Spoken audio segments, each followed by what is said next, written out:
Uh, Welcome, dear friends. The plan is to discuss the analysis of vapor absorption system.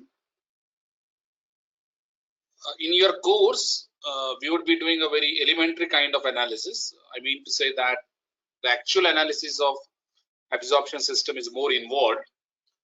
Involved in the sense that it needs to take into consideration the properties of the working fluid, both the refrigerant as well as absorbent. However, the analysis which we are going to discuss today, it would be a bit elementary, and we would be using the laws of thermodynamics which we had learned in the thermodynamics course. So to begin with, आवाज येतोय I would sir? start hello with the hello. To begin with, I would be starting with the discussion on the schematic of vapor absorption system, and then we would be looking into the analysis part. So what you see on the board is the schematic of a simple schematic of a vapor absorption system, a single effect type of vapor absorption system. And let us discuss this schematic first. We all know that vapor absorption system is different from the conventional refrigeration system in the sense that the vapor absorption system does not have a compressor. Compressor in the vapor compression system performs the role of maintaining the pressure difference between the evaporator and condenser, and the pressure difference is necessary because we want the same working fluid to boil at one temperature and condense at the other temperature. So this is a basic principle of any cyclic based refrigeration plant.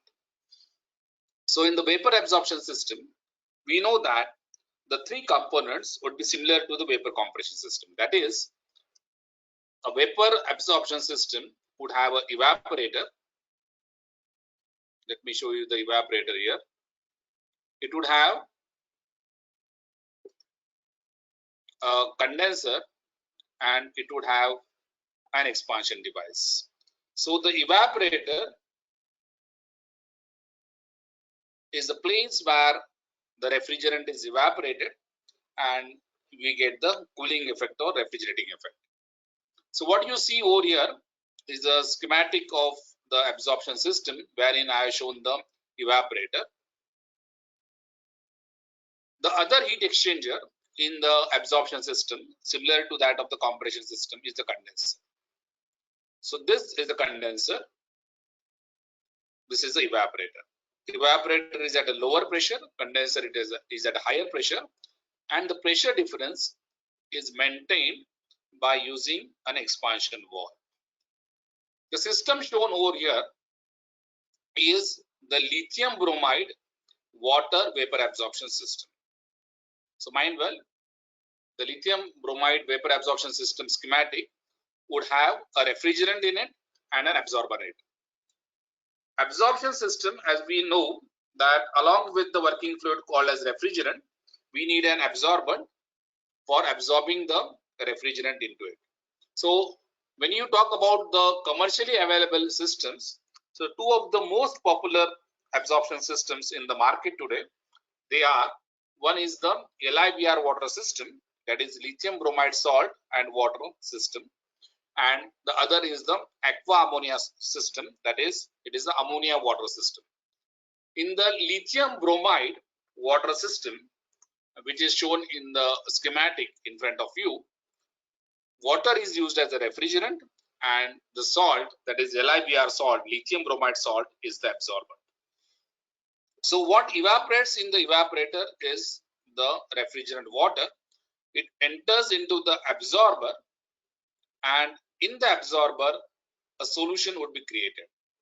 So the refrigerant solution would be created, and this solution, though it is known as a dilute solution, dilute in the sense that it would have more water in it, but because water is a refrigerant, so one can say that this is a strong solution with reference to the refrigerant. Okay, so this solution which is coming out of the absorber, so what happens in the absorber? In the absorber, the water is absorbed by the salt solution. So you know that when you have a salt solution and if you put water in it, the salt solution would be diluted. Okay, so it is diluted in the sense that it has more water in it. But if you look at the concentration of the refrigerant in it, the refrigerant would be more. Why is the refrigerant more? Because water is more, and water is the refrigerant in the LIBR water absorption system. So this solution, which is a salty solution, would enter the heat exchanger. Why heat exchanger is used, we'll discuss later. And this would go into the other important component called as a generator via a pump. Okay, so the pump is not shown over here, but yeah, pump is shown over here. This is a schematic. So this is a pump.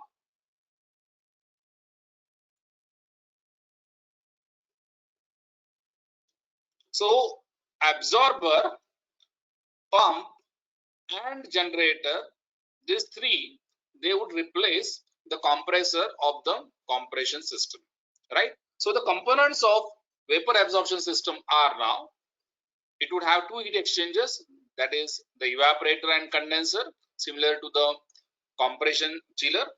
It would have an expansion valve, expansion device, similar to the compression systems for throttling. And instead of compressor, it has got a absorber, it has got a pump, solution pump, and it has got a vapor generator. Now let us look at the flow of the refrigerant and the absorbent. What is the refrigerant used in the LIBR water system? The refrigerant used in the LIBR water system is water. What is the absorbent used in the LIBR water solution?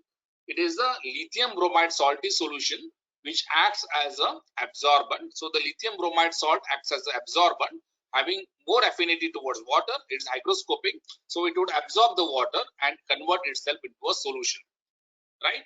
So this solution which is formed at the end of the absorber. So this is the absorber, you see. In the absorber, what enters? It is the refrigerant water which is entering. In the vapor form, it is entering. And in the absorber, you form a salt solution. And this salt solution is pumped into the generator via a heat exchanger. So the entry to the pump is a low pressure solution, salt solution. And exit of the pump is a high pressure salt solution. You have a heat exchanger for internal heat exchange. Now look at the energy transfer which is happening. So if you look at the arrows in the evaporator, you find that heat is being flown into this. Heat flows into the evaporator. Similarly, you would find that heat flows into the generator. Heat flows into the generator. How is the heat flowing into the generator? Look at this. You use hot water or you use steam. Generally, these are the two fluids which are used in the vapor generator. So the hot water would enter this generator and give away sensible heat and come back as cool water relatively. Or the steam would get enter into this generator and condense itself and reject its latent heat, and that goes into the generator. So all and all, you supply certain heat, let us call this as QG. So heat is being supplied into the generator by using a medium called as hot water or steam, and the source of the heat could be anything. It could be, as I said, any waste heat source from, let us say, the energy which is rejected by the diesel engine, or it could be a renewable source like the energy which is tapped by the solar concentrators, anything. So in the form of heat, this energy would flow into the vapor generator, as a result of which, when you are supplying heat, the vapors, that is the water vapor, because water is the refrigerant here, so water vapor would enter the condenser, right? And what would be left when you when it flows into the condenser, you know that heat is rejected. So this is the heat rejected by the condenser. Let us say that heat rejected is QE, or you can, yeah, QE, sorry, QC. QC is the heat rejected by the condenser, and the heat is rejected, the water would be condensed. So this is the liquid water which is entering, and this liquid water, which is the refrigerant, is expanded up to the lowest pressure, that is the evaporator pressure, and then this liquid water would enter the evaporator. And in the evaporator, heat is absorbed from the space to be cooled. Let us call this as QE, which is nothing but the refrigerating effect. Right? And the absorption process is an exothermic process. So heat is rejected by the absorber. Let us call this as QA. So if you look at the energy flows of the absorption system, you would find that the desired effect is the refrigerating effect. And for achieving this refrigerating effect, one has to supply, because it's a heat operated machine mostly, one has to supply QG, that is the heat required for vapor generation, QG. And hence the coefficient of performance, neglecting the pump work, which is small in case of absorption system, the coefficient of performance is the desired effect, which is the refrigerating effect, upon the input, which is nothing but the heat input to this machine. So coefficient of performance of vapor absorption system, VAM, vapor absorption machine, VAM, is defined as the ratio of the refrigerating effect, which is the heat removed by the evaporator as the water boils in the evaporator, upon the heat which is supplied in the generator, which is QG, and neglecting pump work. If you consider pump work, then in the denominator we need to add WP, right? So this is how one has to look into the energy balance of the absorption system. Let me once again describe the system in detail, and then we'll go to the analysis proper. So what is a vapor absorption system? Vapor absorption system is a machine which operates on the principle of absorption of the refrigerant. There is an absorber, there is a pump, and there is a vapor generator in place of a compressor. So the vapor absorption system does not have a compressor. Instead of compressor, it has got an absorber, pump, and a vapor generator. The refrigerant which is entering the evaporator would absorb the heat from the space to be cooled and give us the desired refrigerating effect. So when this refrigerant enters the evaporator, it is in the liquid form, and when it leaves the evaporator, it is in the vapor form. So water vapor leaves the evaporator, because we are talking about a lithium bromide water absorption system. So the water vapor enters into the absorber. The salt solution would be created because lithium bromide salt would act as the absorbent, and at the end of absorber you would be left with a solution, which is a dilute solution of lithium bromide. This dilute solution of lithium bromide is pumped, and the pressure is increased from the absorber pressure to the generator pressure because of this pump. This generator, which is a vapor generator, or it is also called the desorber, is supplied with the heat from external source. It could be a waste heat source, it could be energy supplied from a dedicated boiler fired from a biomass, it could be a solar energy from the solar concentrator. So why do we supply this heat? We supply this heat so that the vapors are liberated, water vapors are liberated, and the solution gets back, the salty solution gets back to the absorber.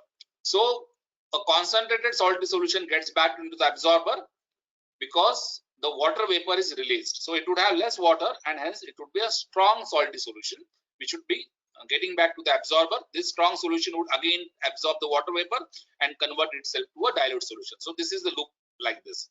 So this loop is in this way. The salt solution is formed in the absorber, which is a dilute solution. It's pumped into the vapor generator, and because the vapors are released in the vapor generator, when you are supplying the heat, the strong solution, the concentrated solution, is expanded back using the expansion valve back to the absorber pressure. The strong solution returns to the absorber. This completes the circuit of the solution, okay, using the solution pump and an expansion valve, right? Now the water vapor, let us concentrate our attention on the refrigerant part. So the refrigerant is water vapor. This refrigerant would reject the heat in the condenser. So if it is a water cooled condenser, you will require a cooling water over here. If it's a air cooled condenser in smaller systems, you require to design a heat exchanger which would be placed on the convection, right? And this heat which is rejected, let us say it is QC. When the heat is rejected, the refrigerant water vapor condenses itself to liquid water, and this liquid water is at a high pressure. Note that the pressure of the condenser and generator is the same, which is a high pressure side, and the pressure of the evaporator and absorber is the same. It is the low pressure side, and in order to maintain this pressure difference, we are using an expansion valve. So the liquid water expands up to the evaporator pressure, and the cycle continues. It enters the evaporator, creates the refrigerating effect. So all in all, this system, neglecting the pump work, would give us the refrigerating effect QE, and for this we need to supply the heat. It is a heat operated machine, and that heat which is supplied externally is QG. The coefficient of performance therefore is the desired effect, which is the refrigerating effect QE, upon the input, which is QG, right?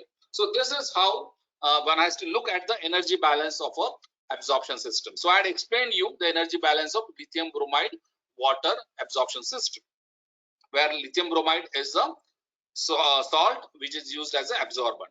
A similar system called as aqua ammonia system I won't be discussing, but I'll just tell you that in the aqua ammonia solution, the refrigerant now is not water. The refrigerant is the ammonia gas. Okay, ammonia gas is the refrigerant, and the water has a role of an absorbent. So you can just imagine that in the evaporator, the ammonia would evaporate, and in the absorbent there would be water which would absorb the ammonia, and you will get an aqua ammonia solution which is pumped back to the generator. Okay, so in the aqua ammonia solution, it is the ammonia which is in the evaporator. In the lithium bromide solution, it is the water which is in the evaporator. In the lithium bromide solution, it is the salt solution which acts as the absorbent, and in the aqua ammonia solution, it is the water which acts as the absorbent. Okay, there are other subtle differences, like for example, there is an analyzer and rectifier in the ammonia water system, but that we can discuss later, right? So the energy balance would look similar for the aqua ammonia solution also. Now let us look into the analysis of the absorption system from a theoretical perspective.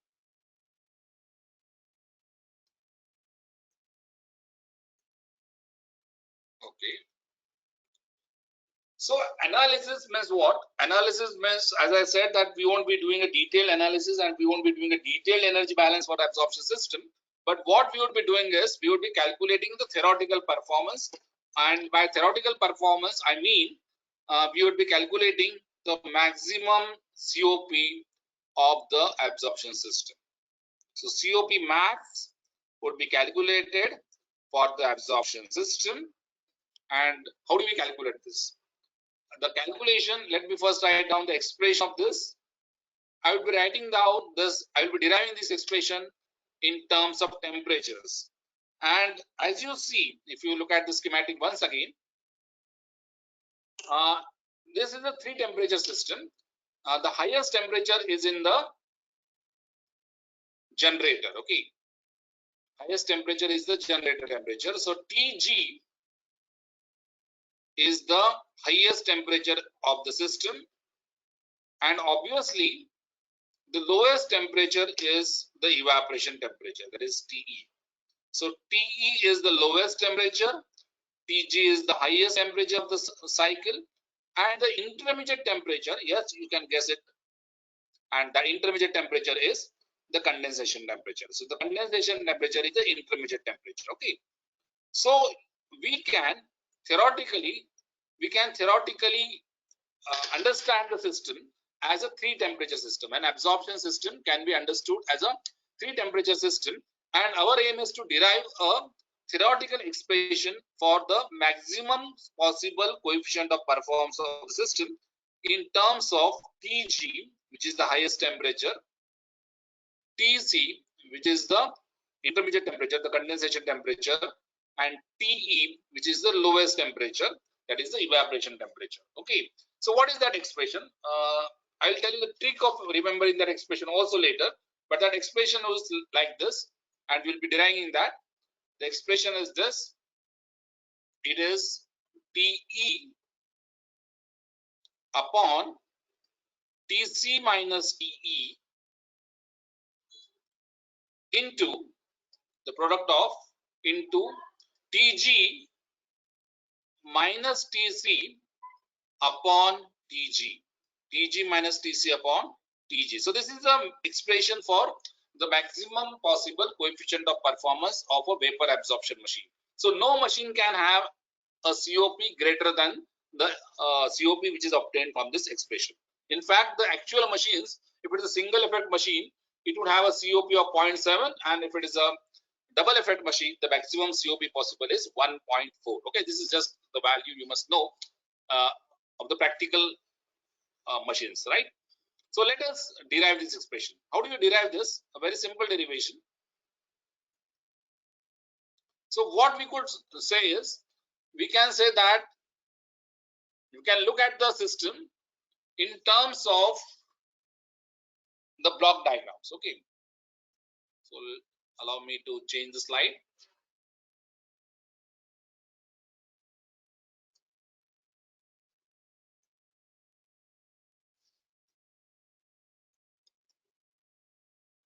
Okay,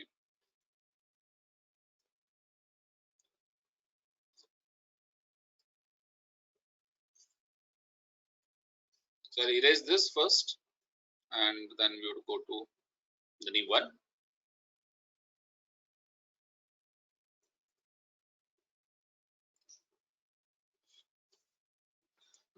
I guess I'm facing some connectivity issues, but I'll be back in a moment.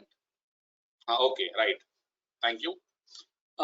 So we would be deriving an expression for the maximum possible coefficient of performance. So how to derive this? For this, I would be looking into the system, the vapor absorption system, as a 3 temperature system. The highest temperature is the TG temperature. The intermediate temperature is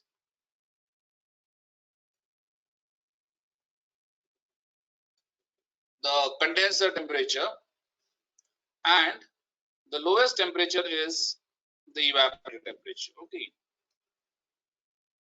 evaporator temperature. Now, what does the vapor absorption system do? So vapor absorption system supplies heat to the generator, and let us say that heat is QG. Okay, and what do you get in return? Because of supplying this heat, we get the refrigerating effect, which is, let us say, QE, right? Now, so the input is QG and the refrigerating effect is QE. The input is at a temperature of TG, temperature of the generator, vapor generator, and the refrigerating effect QE you get at a temperature corresponding to the evaporator temperature. Okay, so this is what we know. Now what we would be doing is that we would be doing a thought experiment. Let us imagine that this QG is supplied, because we want to derive an expression for maximum possible coefficient of performance. So let me imagine that this QG is supplied to a reversible engine, a Carnot engine. Let me imagine that this QG is supplied to a reversible engine, a Carnot engine, and this QG is converted to maximum possible work.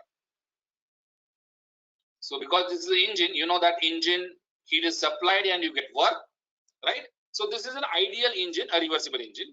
And let me imagine that there is a refrigeration system operating between TC and TE, and this is a mechanical refrigeration system, meaning that it is a system which is having work as input and not heat as input. Okay, and let me imagine that this is an ideal refrigeration system,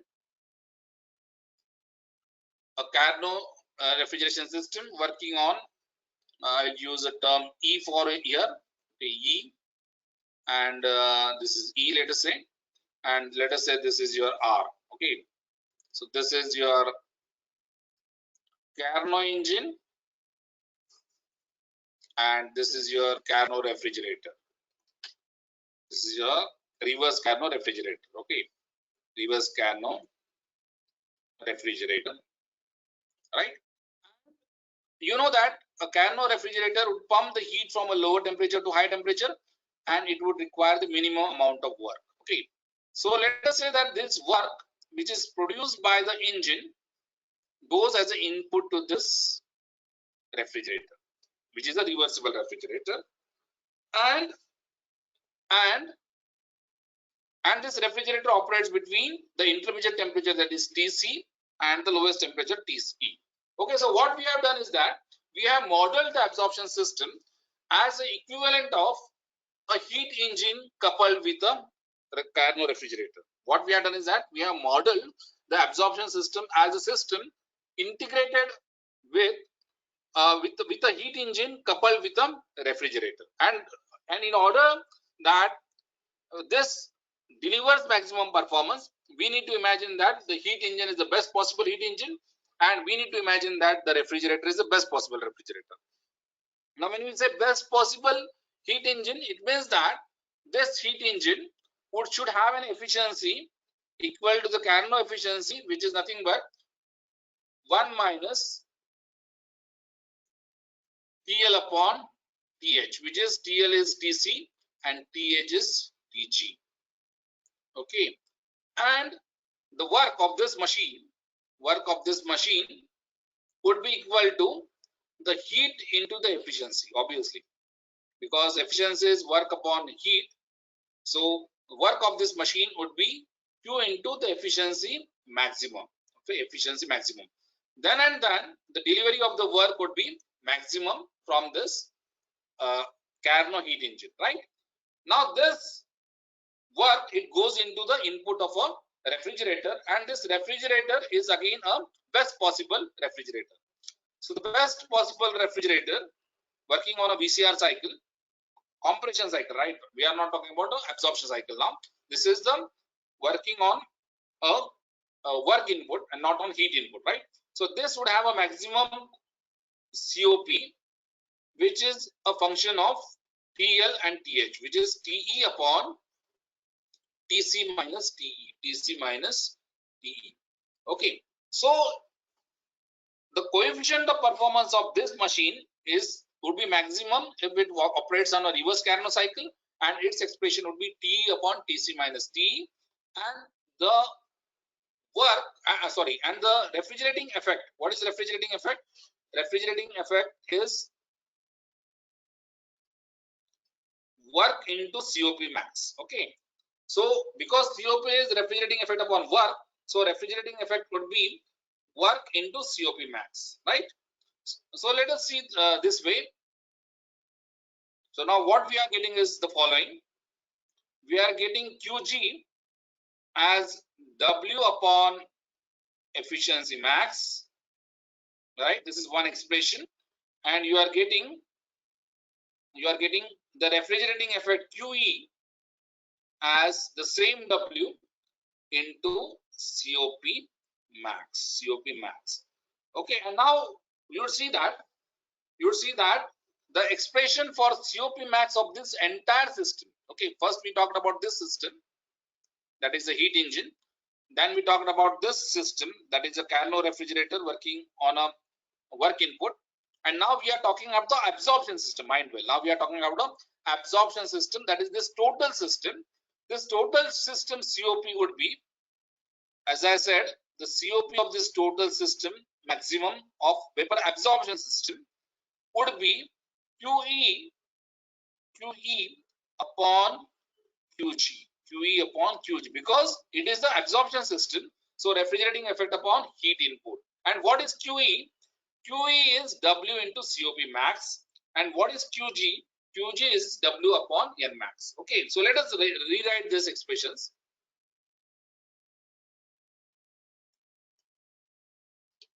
So what we have got is the COP max of the vapor absorption machine operating between TG as the highest temperature, TC as the intermediate temperature, and TE as the lowest temperature, evaporator temperature, that would be equal to QE upon QG. That is equal to QE upon QG. But what is QE we have got? QE is the refrigerating effect from the reversible refrigerator, and QG is the heat input to the reversible heat engine. Okay, heat engine. So that expression we have already obtained. That is equal to, so QE is W into COP max. QE is equal to W into COP max. COP max of what? A refrigerator operating between TC and TE, and QG is what? QG is equal to W upon efficiency max of a Carnot engine. W into efficiency max of a Carnot engine operating between TG and TC. Mind well, TG is the generator temperature and TC is the evaporator temperature. So this cancels, and what is left is the following: QE. Am I right? Just let me check whatever I have done is correct or not. Efficiency is 1 minus TC by TG, but efficiency is also equal to work output upon heat input. Work output upon heat input. So QG would be W upon efficiency max. W upon efficiency max, right? So let us write down this expression. What is COP max? COP is TL. Now TL is what? TL is TE. This is E and C. Just make sure that the temperatures are right. TE upon TC minus TE. This is the numerator, that is COP max of a refrigerator, upon efficiency max. Efficiency max is what? It is 1 minus TC upon TG, or TG minus TC. TG minus TC upon TG. TG minus TC upon TG. Okay. So this is what we get as an expression of coefficient of performance maximum. Okay. So what we have done is we have obtained the expression of efficiency of a. I'll just revise what we have done. What is the methodology we have done? We have taken the absorption system to be operating between the three temperatures.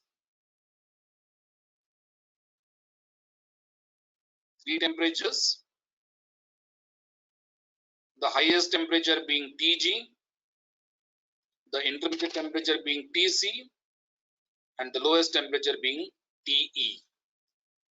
Then we said that the heat which is supplied to the absorption, if it is QG, let it be supplied to a theoretical engine, the Carnot engine, and this would produce certain work. And let us imagine a theoretical refrigerator,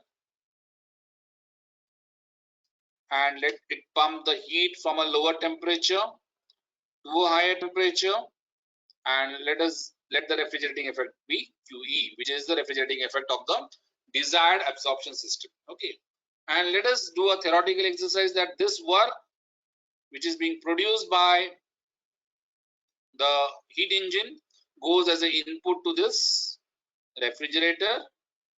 So all in all, there is no work input required for the absorption system, because if you look at this in toto, this would be a heat driven system. So this is a heat driven system, and the COP of this heat driven system, that is a vapor absorption machine, is equal to QG upon it is a refrigerating effect upon QE upon QG, that is the COP of VAM. And how do you get the expression? We write the expression of QG in terms of maximum performance of this heat engine, and we write the QE in terms of maximum COP of this engine. Now, what is maximum performance of this engine?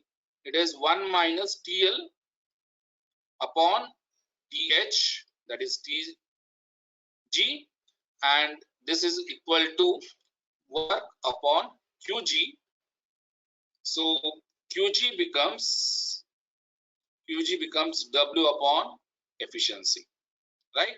So W upon TG minus TC upon TG. That is your first expression of QG, okay, which you can substitute over here, right?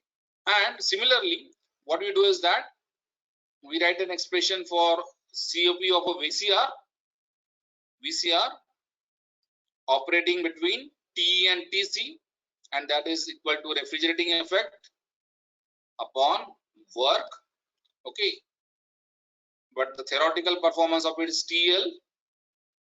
Carnot performance is TL, that is TE upon TH minus TL, that is TC minus TE.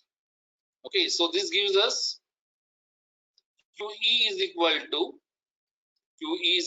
W into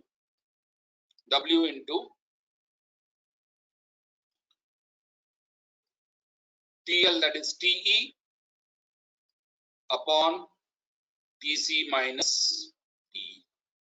And this, if you put it over here, if you substitute it over here, numerator, your W would cancel off and you'll get the desired expression. So this is very interesting that we can look at the performance, theoretical performance of the absorption system by imagining that the absorption system is equivalent to, is as good as a vapor compression system driven by a heat engine, and the heat engine receives the heat from the waste heat source.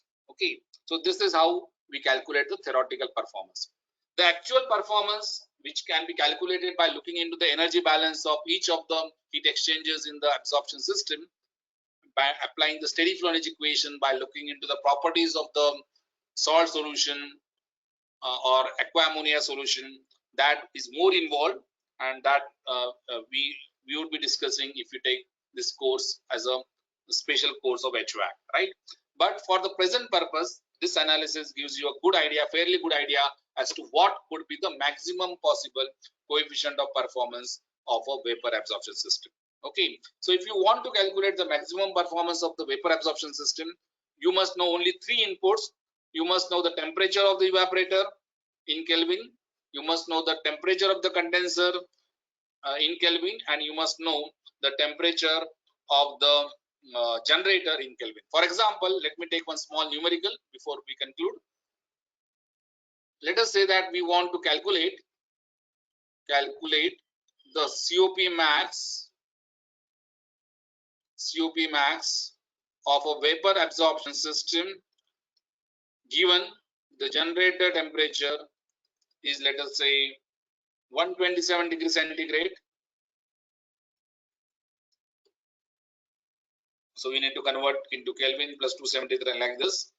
The condenser temperature is, let us say, 27 degrees centigrade. I have purposely taken the numbers so that I can round off and solve it without a calculator. And the evaporator temperature is, let us say, minus 33 degrees centigrade. Okay. So given that the heat input is at 127, the condenser is maintained at 27 because of ambient temperatures, and you want to have a refrigerating effect for very food freezing applications at minus 33 degrees centigrade. Okay, this is the given. And what is the maximum possible coefficient of performance of a vapor absorption chiller if you design it for these three temperatures? Okay, so how do we do this? So we substitute this in our expression. So what is the expression? COP would be, formula is, what is the formula? T upon TC minus T. What is the formula? T upon TC minus T into this. Okay, so we'll get some values. You can do it on your own. Okay, what you need to do is that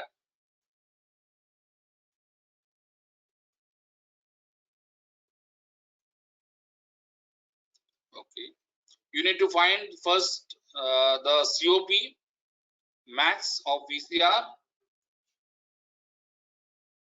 and then you need to find the COP max, sorry, the efficiency max of heat engine by our usual expressions, and then you need to find the COP of the vapor absorption machine.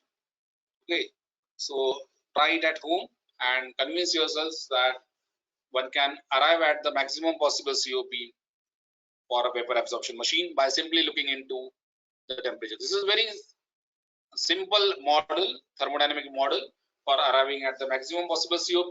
Obviously, the caveat is that the values which you would be getting, it would be on much higher side. And I told you that actual values of COP are pretty less. For a single effect machine, it is 0.7, and the double effect machine, the maximum value is around 1.2 to 1.4. Okay. So thank you very much. Thanks for being online. Bye for now.